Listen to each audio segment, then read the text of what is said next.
Hi Ying, hope I've pronounced that correctly. I'd say I'd be close to having 50 archery. These ones have been in the polytunnel, so they've been sheltered. We've had some quite cold northerly winds. Though with all eucalyptus, once you plant them out, they definitely do a lot better.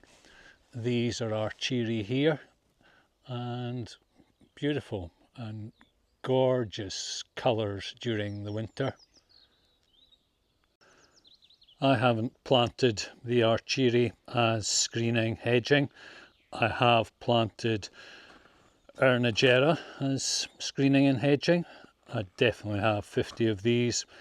They're in fabulous condition at the moment. And in terms of screening, this is what they look like from the corner here all the way down.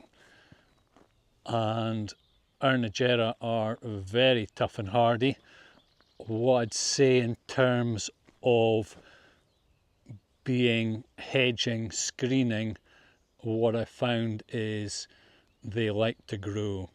And my strategy going forward, initially I did prune them with a hedge trimmer, cut them back, and it was marginally successful. My strategy now is to let them grow, and I'll wait till these are perhaps, I guess they're probably about 5-6 meters tall now.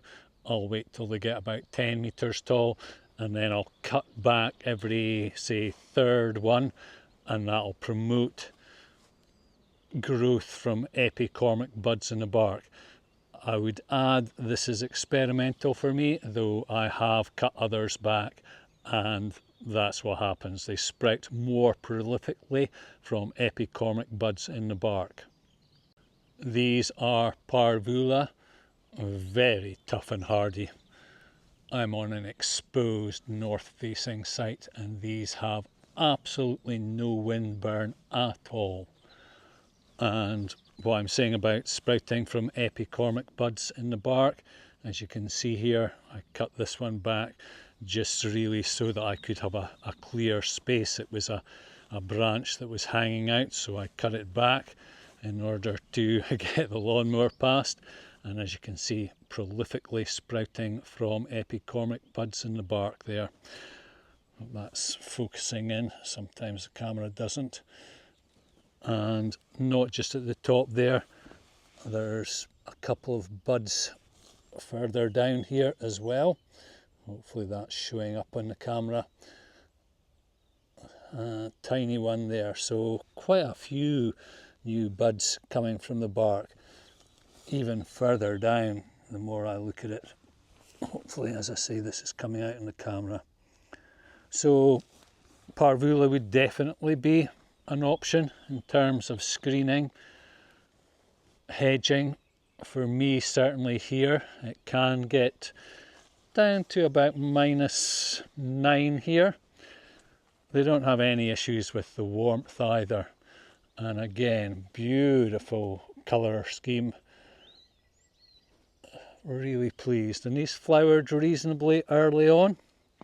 They're, in terms of diseases, Parvula aren't really susceptible. Well, eucalyptus in general aren't susceptible to any. Beautiful colours on that one and prolific growth. In terms of pests, eucalyptus get blue gum psyllid and leaf-eating beetle, though Parvula don't seem to be susceptible. And I've got fabulous stock of Parvula, as you can see. Really healthy. I'd easily have 100. Probably 500 in excellent condition, growing vigorously. We've had rain here this morning, but yeah, just in fabulous condition. These are Cinerea, and I can't really say too much about these because I haven't got them. They haven't grown here. They haven't survived the frosts here. It did get down to -9 for around 10 days and was very cold for about 2 weeks at the end of 2022. And that's what finished them off. I will be planting a few more out here, but in terms of hardiness, if that's a factor for you, I'd say perhaps -4, 5, perhaps 6 for short periods. This is my gunny eye hedge all the way along the back here, and it's been fabulous. Again, I pruned it to keep it short to start with, but they just want to grow. Part of my strategy is to have firewood, so I'll be coppicing, as with the Arnagera, maybe every third or fourth, maybe fifth tree every year, and that way I'll have some good firewood on a continual basis. Another option for you is to plant a slower growing, less tall variety below a taller variety, such as Arnagera, and these are Murinana. They probably get to around 5-6 meters, but they grow quite slowly. They can be pruned and cut back. In beautiful condition at the moment. I really like them. Beautiful thin foliage. I have one growing here, and it survived the 2022 severe cold snap, and yeah, beautiful, really healthy, glossy foliage. Hopefully this is coming out. Sometimes it doesn't come out in the camera, but yeah, very healthy, thriving. It's probably about meter, 1.3 meters tall, 1.4 meters tall. Nice drooping, weeping foliage habit, which I hadn't noticed before. As I say, these can be pruned, so you could create an understory or another layer below anything that's taller. Complements, these are gunny eye, so yeah, perhaps a nice complement in terms of a colour scheme. The Arnagera would be, yeah, Arnagera is maybe more of a greenier sea green colour, especially the juvenile foliage. These are a snow gum. These are Colchifera, and as a snow gum, very tough and hardy. Again, just beautiful. These are grown commercially for floral foliage. Very beautiful colour, and I do have these growing here, and they're gorgeous. Fabulous powdery white bark. So this is a Colchifera. Beautiful, really stunningly beautiful trees. I am exposed and windy, so this one's rocked over a little bit with the gales, but don't let that stop you. I wouldn't have 50 of them, perhaps 25. Again, you could maybe mix and match the Colchifera with other snow gums maybe. I don't know what your climate's like there. These are Passiflora. I don't have many Passiflora. Again, perhaps 10, 15. And Passiflora likewise are just gorgeous. Quite a variation in the colour scheme here.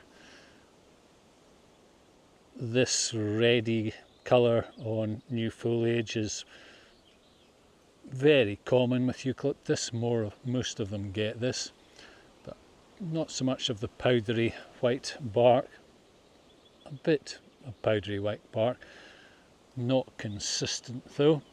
But yeah, I like Passiflora, but in comparison with the Colchifera is just gorgeous. These are Pulverulenta, very beautiful, a low growing eucalyptus. I'd actually probably have 50 of them, although these, it doesn't look like it, there is probably 50. There's 30, 60 in each row there, tray, and there's a few out of that one. I'd expect, I tend to work on a kind of maybe 50 to 70% will be in good condition once I take them out of the plug tray, so I'd definitely have 50. and pulverulenta. This is what they look like. They're called the scraggly gum. I'm not sure if I would, I mean, I have planted them here as hedging. Perhaps they'll get bushier as I thin them out. The one great thing with pulverulenta is they flower really quickly and the bees love them.